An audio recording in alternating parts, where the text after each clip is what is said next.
Welcome and thanks for joining us at EMII.com. I'm Chris Dignam with your hedge fund headlines. Today is Wednesday, August 26, 2009.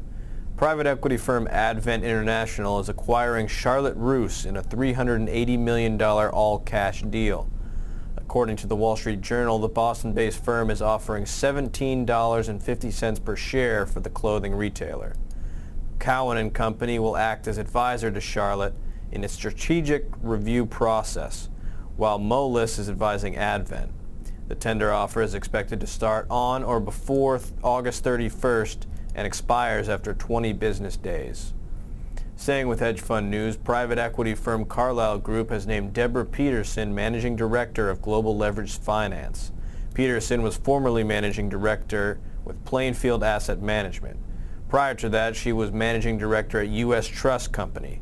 She has been an energy analyst with J.P. Morgan Investment Management and has worked in corporate finance at Morgan Stanley. Also, UK activist hedge fund firm, the Children's Investment Fund Management, is allowing clients to withdraw some money from its fund. According to Financial News, the firm's owner and hedge fund manager, Christopher Hone, will allow investors to withdraw about 20% of their money from the fund.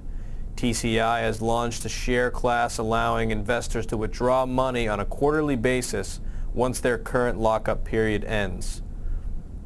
The fund, which currently has about $8 billion of assets, down from $15 billion in 2007, has dropped about 3% in 2009. Finally, the founders and early employees of Skype have set up Atomico Ventures to invest in startups.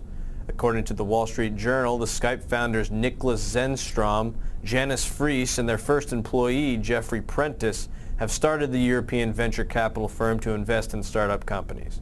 In July, Atomico, along with Luxembourg-based Mangrove Capital Partners, invested $4.2 million in the first round money for JollyCloud, an internet operating system for netbooks. And that rounds out today's hedge fund headlines. Thanks for joining us on EMII.com. For more details on these stories and much more, click onto our hedge fund channel online and read the full stories and the latest developments.